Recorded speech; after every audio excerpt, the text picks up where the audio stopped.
So hello guys, आज की इस वीडियो में हम इन्वर्टेड पेंडुलम क्लासिकल मैकेनिक्स का लैग्रेंजियन डायनामिक्स का एक प्रॉब्लम है जो कि इन्वर्टेड पेंडुलम के ऊपर है।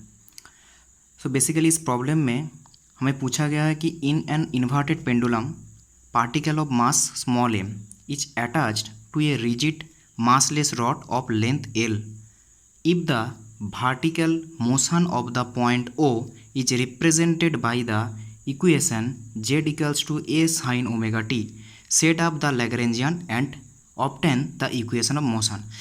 मतलब हमें इस प्रॉब्लम में लैग्रेंजियन फाइंड करना है और लैग्रेंजियन इक्वेशन ऑफ मोशन। ठीक है, तो ये है हमारे पास एक इन्वर्टेड पेंडुलम, एक मासलेस रॉड है जिसका लेंथ दिया गया है हमें यहाँ पे L, और ये है एक मास जो कि स्मॉल एम मास है। तो हम लैग्रेंजियन क्या जानते हैं? लैग्रेंजियन मतलब है L, जिसको हम L से डिनोट करते हैं। Lagrangian is nothing but the difference between kinetic energy of the system and potential energy, the difference between kinetic energy and potential energy. तो हमें लैग्रेंजियन के लिए काइनेटिक एनर्जी भी निकालना पड़ेगा सिस्टम का और पोटेंशियल एनर्जी भी निकालना पड़ेगा। तो चलिए हम करते हैं वो। उसके बाद हम इक्वेशन ऑफ मोशन भी डिराइव करेंगे। तो पहले सिंपल पेंडुलम क्या होता है और इन्वर्टेड पेंडुलम के बीच का डिफरेंस क्या है। सिंपल पेंडुलम है ये नीचे है, और इन्वर्टेड पेंडुलम हम सिंपल पेंडुलम को अगर ऊपर उठा दे, मतलब सिंपल पेंडुलम यहाँ पे देखो नेगेटिव जेड एक्सिस के अलोंग है और इन्वर्टेड पेंडुलम ऊपर है। ये है सिंपल पेंडुलम और इन्वर्टेड पेंडुलम के डिफरेंस। मतलब सिंपल पेंडुलम ऐसे नीचे है और इन्वर्टेड पेंडुलम को हम ऊपर, मतलब इस सिंपल पेंडुलम को अगर आप खींच के ऊपर उठा दें तो ये एक इन्वर्टेड पेंडुलम बन जाएगा। ठीक है, तो यहाँ पे लेंथ दिया गया है हमें L लेंथ है, और ये लेंथ दिया है इन्वर्टेड पेंडुलम का लेंथ है। एक इन्वर्टेड पेंडुलम सिंपल पेंडुलम क्या है, यहाँ पे स्ट्रिंग से, ये सिंपल पेंडुलम हम प्रॉब्लम में देखते हैं एक स्ट्रिंग से ये बॉब स्ट्रिंग से लटक रहा है। पर इस यहाँ पे देखो ये एक रिजिड मासलेस रॉड है जिसका लेंथ हमें दिया गया है, गिवन है L, और उससे L डिस्टेंस दूर पर एक मास है। तो यह एक इन्वर्टेड पेंडुलम है। तो यहाँ पे इस प्रॉब्लम में हमें बोला गया है जो पॉइंट है वो पॉइंट बोला गया है द ओ पॉइंट से, यहाँ पे बोला गया देखो इस प्रॉब्लम में J of the point O is represented by the equation z equals to a sin omega t। ये जो O पॉइंट है, ये वाला जो O पॉइंट है ये वर्टिकल मोशन कर रहा है। वर्टिकल मोशन मतलब इस तरफ मोशन कर रहा है और नीचे भी मोशन कर रहा है। वर्टिकल हॉराइजॉन्टल होगा तो ये इस तरफ पॉजिटिव एक्स एक्सिस की तरफ हॉराइजॉन्टल मोशन है। पर यहाँ पे बोला गया है कि ये जो O पॉइंट है ये वर्टिकल मोशन कर रहा है, मतलब वाई एक्सिस की तरफ वर्टिकल मोशन कर रहा है। पॉजिटिव वाई एक्सिस की तरफ भी इसका मोशन है और नेगेटिव वाई एक्सिस की तरफ भी इसका मोशन है। कैसे देखो, क्योंकि the vertical motion of the point O हमें दिया गया है j equals to a sin omega t। तो ये O पॉइंट वर्टिकल मोशन पे तो है, पर कैसे मोशन कर रहा है, वर्टिकल में कैसे मोशन है, किसके ऊपर भी मोशन है, वाई एक्सिस के ऊपर, और नेगेटिव वाई एक्सिस में भी इसका मोशन है। देखो मतलब ये जो O पॉइंट है इसका मोशन अगर आप देखो z equals to a sin omega t, मतलब ये साइन की कार्व में मोशन कर रहा है। मतलब साइन का कार्व ऐसा होता है, साइन का कार्व यहाँ पे t इक्वल्स टू 0, यहाँ पे t equals to small t equals to t/4, इस पॉइंट पे t है t/2, इस पॉइंट पे है 3t/4, और यहाँ पे है t। ठीक है, मतलब इस पॉइंट को अगर आप देखोगे तो ये वर्टिकल मोशन कर रहा है जिसका मोशन है साइन के रूप में। मतलब ये साइन के रूप में ये जो पॉइंट है यहाँ पे देखो, ये पॉइंट, इस O पॉइंट को सिर्फ आप देखो, ये O पॉइंट वर्टिकल मोशन कर रहा है। मतलब t इक्वल्स टू 0 टाइम पे यहाँ था, फिर यहाँ पे आ गया, फिर नीचे आ रहा है। मतलब ये पॉइंट जो है ना, वो पॉइंट एक बार ऊपर जा रहा है, एक बार नीचे आ रहा है, एक बार ऊपर जा रहा है, एक बार नीचे आ रहा है, एक बार ऊपर जा रहा है, एक बार नीचे आ रहा है। मतलब ये जो पॉइंट है वो पॉइंट एक बार ऊपर है, एक बार नीचे है, एक बार ऊपर है, एक बार नीचे है। मतलब ऐसे ये क्या कर रहा है, वर्टिकल मोशन कर रहा है। मतलब पॉजिटिव वाई यहाँ से देखो, ये अगर एक बार रेफरेंस पॉइंट है, ये एक बार ओरिजिन है, तो इस ओरिजिन से ये पॉजिटिव एक्स वाई डायरेक्शन के ऊपर भी ये मोशन पे है और नेगेटिव वाई एक्सिस के डायरेक्शन पे भी इसका मोशन है। मतलब ये जो पॉइंट है वो पॉइंट ये पॉइंट ऊपर भी जा रहा है, मोशन कर रहा है वर्टिकल मोशन, और नीचे भी वर्टिकल मोशन कर रहा है साइन के कार्व में। ठीक है, इसका मोशन है। मतलब अगर मैं यहाँ पे एक पिक्चर ड्रॉ करूँ इस पेंडुलम का, इन्वर्टेड पेंडुलम का, तो देखो इस जगह पे देखो ये O पॉइंट है, मान लो ये पॉइंट है, यहाँ से थीटा एंगल के दूर पर हमारा है इन्वर्टेड पेंडुलम, ये पेंडुलम है, ठीक है। पर हम सिंपल पेंडुलम के केस में क्या जानते हैं कि एक सिंपल पेंडुलम है जो इस तरफ से ऑसिलेट करता है, यहाँ से यहाँ। मतलब हम सिंपल पेंडुलम के केस में क्या होता है, एक स्ट्रिंग, एक बॉब है जो एक स्ट्रिंग से लटकता हुआ एक बॉब है, जिसको हम थीटा एंगल के डिस्प्लेसमेंट करके उसको हम छोड़ देते हैं, तो ऐसा ऐसा ऑसिलेट करता है। पर यहाँ पे अगर देखो, ये पॉइंट है, ये पॉइंट एक बार नीचे आ रहा है, एक बार नीचे आ रहा है इस पोजीशन में। देखो ये पॉइंट यहाँ पे आ गया, मतलब पॉइंट नीचे आ जाए, नीचे आया है यहाँ पे, और यहाँ पे देखो पॉइंट ऊपर है, मतलब ये पॉइंट ऊपर भी जा रहा है, नीचे भी आ रहा है, ऐसे वर्टिकल मोशन कर रहा है। तो ये पॉइंट अगर ऊपर भी जा रहा है, नीचे भी जा रहा है, तो ये जो पेंडुलम है, ये जो बॉब है, एम मास का जो ये बॉब है, ये बॉब भी एक बार नीचे आएगा, नीचे मोशन करेगा, एक बार ऊपर मोशन करेगा।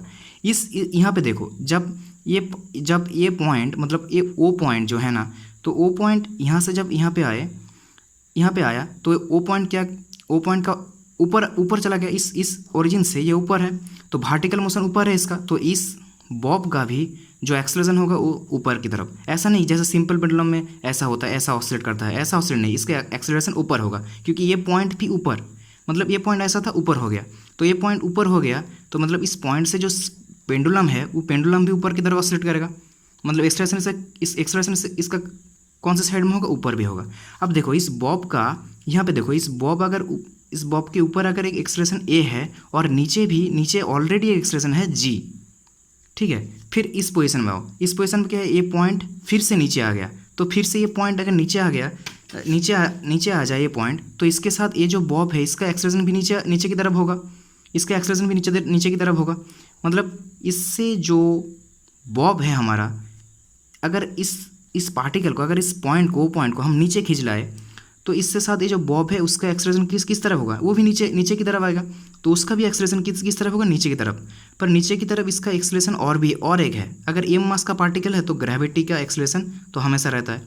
यहाँ पे देखो ये जब ऊपर था तो इसके ऊपर एक एक्सेलरेशन लगा ए और नीचे एक एक्सेलरेशन लगा जी। तो इस एक्सेलरेशन के वैल्यू हम कैसे निकल सकते हैं, देखो हमारे मोशन दिया गया है इसका, ये जो पॉइंट है वो पॉइंट इसका मोशन दिया गया है हमें, कैसे मोशन कर रहा है कि साइन के कार्व में मोशन कर रहा है, इसीलिए पॉइंट एक बार ऊपर जा रहा है, एक बार नीचे जा रहा है, एक बार ऊपर जा रहा है, एक बार नीचे जा रहा है, मतलब इसका वर्टिकल मोशन पॉसिबल हो रहा है। तो यहाँ पे हम यहाँ पे मोशन दिया गया है, तो इस मोशन से हम क्या निकल सकते हैं, वेलोसिटी निकल सकते हैं। जो वेलोसिटी होगा ये omega cos omega T velocity है, वेलोसिटी से हम क्या निकल सकते हैं, एक्सेलरेशन।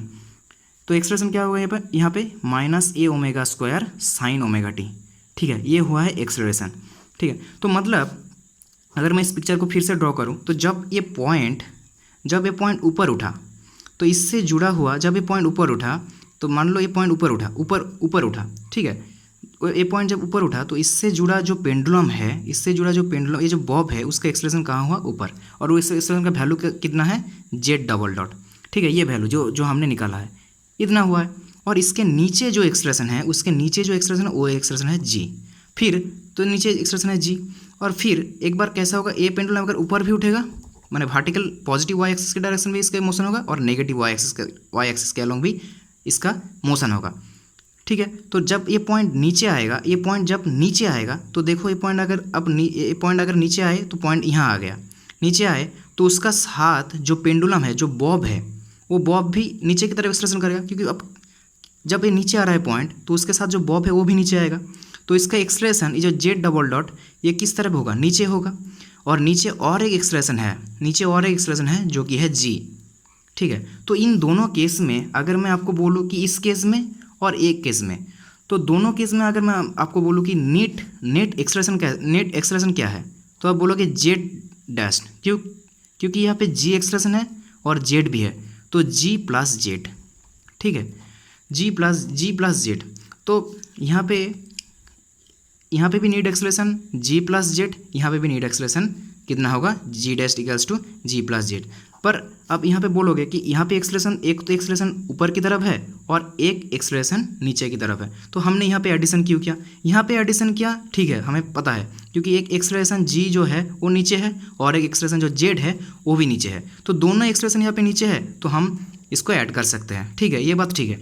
पर यहाँ पे देखो, यहाँ पे एक एक्सेलरेशन तो ऊपर है, एक एक्सेलरेशन नीचे है, तो हमने ये सब ऐड क्यों किया, ये क्वेश्चन हो सकता है। तो देखो अगर हमारे पास दो इलेक्ट्रिक फील्ड है, मान लो ये इलेक्ट्रिक फील्ड E1 है इस डायरेक्शन पे, और इस डायरेक्शन पे एक इलेक्ट्रिक फील्ड है जो कि है E2। ठीक है, अब मैं आपको पूछूं कि यहाँ पे नेट इलेक्ट्रिक फील्ड बताओ, नेट इलेक्ट्रिक फील्ड बताओ। तो नेट इलेक्ट्रिक फील्ड क्या होगा, E इक्वल्स टू होगा E1 vector plus E2, net electric field. पर जब इसका वैल्यू दिया गया आपको, सपोज ये एक्स वैल्यू का है और ये इसका वैल्यू है वाई, तब आप अगर वैल्यू पुट करोगे तो कैसे पुट करोगे कि E1 equals to x plus, यहाँ पे प्लस है, प्लस वाई, E2 की वैल्यू आप क्या यहाँ पे क्या पुट करोगे, माइनस वाई। क्यों, क्योंकि दोनों का डायरेक्शन अलग है, मतलब दोनों का डायरेक्शन अलग हो सकता है, दोनों का डायरेक्शन अलग है, इसीलिए हमने नेगेटिव वाई लगाया। ठीक है, मतलब मेन हमें क्या करना है, अगर दोनों वेक्टर है, एक किस डायरेक्शन में पता नहीं, पर दोनों वेक्टर है तो दोनों वेक्टर का अगर नीट चाहिए तो हमें एडिशन ही करना पड़ेगा, क्योंकि ये ऑपोजिट डायरेक्शन पे है इससे, तो इसीलिए इसका वैल्यू नेगेटिव सो हमने वैल्यू नेगेटिव बैठाना है। ठीक है, तो यहाँ पे देखो, यहाँ पे net electric field net expression चाहिए था जो कि है G प्लस जेड, और यहाँ पे भी हमें नीट एक्सप्रेशन चाहिए जो कि है G प्लस जेड, ये है इसका नीट एक्सप्रेशन। ठीक है, तो इसीलिए हमने दोनों अलग डायरेक्शन भी है, दोनों अलग डायरेक्शन पे है, तो फिर भी हमने इसे जो ऐड किया, और इसको ये तो सेम डायरेक्शन में, तो इस ऐड करने से हमें कोई फ़र्क नहीं पड़ा। ठीक है, पर हम जब मान बिठाएंगे इसका तो ये ऑलरेडी नेगेटिव हो जाएगा। देखो कैसे, तो देखो हमने क्या बोला कि जो नीट एक्सप्रेशन है वो क्या है, J dash equals to G plus Z double dot, तो दोनों एक्सप्रेशन हमने ऐड करिए। तो G का वैल्यू तो G है, और इसका वैल्यू अगर आप पुट करो तो देखो इसका वैल्यू हमने निकाला था माइनस ए omega square sine omega T, तो क्या है माइनस ए omega square sine omega T, so G minus ए omega square sine omega T, G dash का वैल्यू आया है यहाँ। अब देखो अब देखो मैंने क्या बोला कि इलेक्ट्रिक फील्ड देखो, अपने नीट इलेक्ट्रिक फील्ड कैसे यहाँ पे हम निकले कि E1 प्लस E2, फिर E2 का वैल्यू अपोजिट डायरेक्शन पे है इसलिए हमने नेगेटिव किया। ठीक है, तो यहाँ पे भी हम ऐसे कर सकते हैं। अब देखो, जब ये particle T equals to T/4, इस टाइम पे ये पार्टिकल सबसे ज़्यादा ऊपर उठा, मतलब इसका एक्सेलरेशन यहाँ पे सबसे ज़्यादा हुआ, और जब 3t/4 टाइम, जब t equals to 3t/4 time में सबसे नीचे था ये पार्टिकल, सबसे नीचे नामा है, मतलब सबसे नीचे, मतलब यहाँ पे सबसे ऊपर, यहाँ पे सबसे नीचे।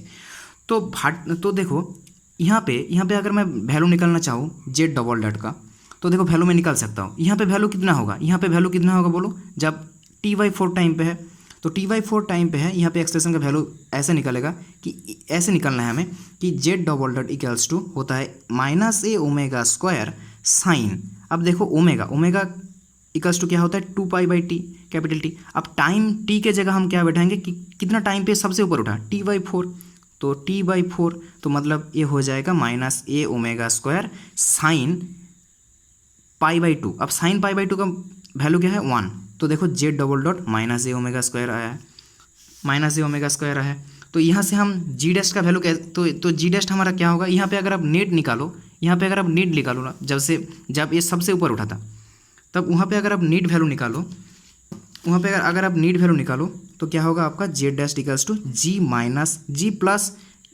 प्लस जेड डबल डॉट, तो उसका वैल्यू क्या है हमारा माइनस ए ओमेगा स्क्वायर। देखो यही तो आना चाहिए था ना, तो मैंने बताया था ना कि दो इलेक्ट्रिक फील्ड का एग्जांपल लिया था कि दो इलेक्ट्रिक फील्ड अलग डायरेक्शन पे है, फिर भी हमने उसे ऐड किया, जब हमने वैल्यू यहाँ पे पुट किया तो नेगेटिव आया, दोनों ऑपोजिट आया, एक पॉजिटिव एक नेगेटिव। यहाँ पे भी देखो दोनों को हम ऐड किया, पर एक का एक्सप्रेशन था ऊपर, एक का एक्सप्रेशन था नीचे, तो हमने ऐड करने के बाद भी जब वैल्यू पुट किया तो दोनों का अलग, यहाँ पे पॉजिटिव जेड का यहाँ पे नेगेटिव। ठीक है, अब देखो, अब हमें क्या चाहिए था, लैग्रेंजियन चाहिए था। तो लैग्रेंजियन के लिए हमें क्या चाहिए था, टोटल काइनेटिक एनर्जी और सिस्टम का टोटल पोटेंशियल एनर्जी। ठीक है, तो टोटल काइनेटिक एनर्जी क्या होगा सिस्टम का, पहले वो हम निकल लेते हैं। टोटल काइनेटिक एनर्जी क्या होता है, सपोज अब ऐसे मान लो कि एक रिजिड रॉड है और एक मास का पार्टिकल है। ठीक है, तो हमने इसे ऐसे फिट किया, ये वो पॉइंट से हमने इसे ऐसे फिट किया। ठीक है, ऐसे फिट किया, तो जब ये वो पॉइंट है, ये पॉइंट ओ है। ठीक है, जब ये वो पॉइंट जब ऊपर उठेगा और नीचे ऐसे वर्टिकल मोशन कर रहा है, ऊपर और नीचे, ऊपर और नीचे, ऊपर और नीचे से वर्टिकल मोशन कर रहा है, मतलब इस मास का ऊपर की तरफ एक्सलेशन होगा और नीचे की तरफ एक्सलेशन होगा, और जब ये नीचे आएगा तो इसका एक्सलेशन एक नीचे की तरफ भी होगा और नीचे की तरफ जी भी होगा। ठीक है, ये सब बात मैंने बता चुका हूँ। अब देखो, तो जब ये ऊपर और नीचे ऐसा वर्टिकल मोशन कर रहा है, तो जब हमने इस कर रहा है तो इस हमने इक्विलिब्रियम पोजीशन क्या है इसका, ये था। तो जब ये ऐसा वर्टिकल मोशन कर रहा था, जैसे वर्टिकल मोशन कर रहा था ये, तो इसका इक्विलिब्रियम पोजीशन ये थोड़ा स्लाइड कर चुका है, थोड़ा स्लाइड कर चुका, मतलब इक्विलिब्रियम पोजीशन यहाँ था, पर वर्टिकल मोशन के कारण, ऑसिलेशन के कारण, एक्सलेशन के कारण ये थोड़ा अपने डिस्टेंस से, थोड़ा अपने इक्विलिब्रियम पोजीशन से थोड़ा स्लाइड कर गया। कितने एंगल पे स्लाइड किया, थीटा एंगल पे। देखो ये पिक्चर यही बताता है हमें कि हमने यहाँ पे रखा था रॉड को, और जब मोशन हो रहा था, मोशन होने के कारण ये कितना स्लाइड हो गया, थीटा एंगल। और ये लेंथ हमें चाहिए, ये लेंथ कैसे निकलते हैं, इन मैथमेटिकल फॉर्म हम जानते हैं एंगल थीटा इक्वल्स टू क्या होता है, आर्क अपॉन रेडियस। ये एल लेंथ का है, ये अगर सर्कल आप मानो तो ये एल लेंथ का रेडियस है, मतलब आर्क अपॉन रेडियस और एल लेंथ है। तो आर्क जिसको हम एस से डिनोट करते हैं, एल थीटा, तो ये हमारा एस आया। अब अगर हम इससे टाइम के साथ डिफरेंशिएट करें तो वेलोसिटी आ जाएगा, v इक्वल्स टू आएगा एल थीटा डॉट। ठीक है, तो वेलोसिटी आ गया। अब हमें चाहिए काइनेटिक एनर्जी, तो काइनेटिक एनर्जी क्या होता है, हाफ एम वी स्क्वायर। तो हाफ एम वी स्क्वायर का मतलब यहाँ पे होगा L square theta dot square.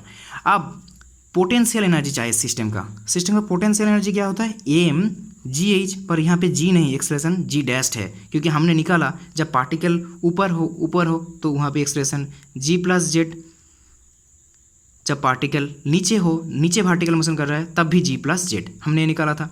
तो इसलिए हमने यहाँ पे एक्सप्रेशन क्या किया, जी डैश्ड, क्योंकि एक्सप्रेशन सब जी नहीं है, ऊपर भी एक एक्सप्रेशन है मास का, एम मास का पार्टिकल का, और नीचे भी एक एक्सप्रेशन है। ठीक है, अब देखो, अब ये एज हाइट चाहिए हमें, ये एज चाहिए, हाइट कितना होगा, ये अगर हमारा रेफरेंस पॉइंट है तो इससे कितना डिस्टेंस पे है ये मास, तो देखो इस डिस्टेंस पे है, ये डिस्टेंस पे है, तो इस डिस्टेंस पे है ना। ये अगर एल है और ये अगर थीटा एंगल है तो ये क्या हो जाएगा, एल कॉस थीटा। तो ठीक है, ये हाइट एज हमारा क्या आया, एल कॉस थीटा।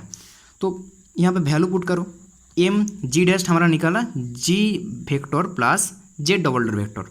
तो ठीक है, जी का वैल्यू जी और जेड डबल डॉट क्या आया है, माइनस ए omega square sine omega T, और एज एल कॉस थीटा।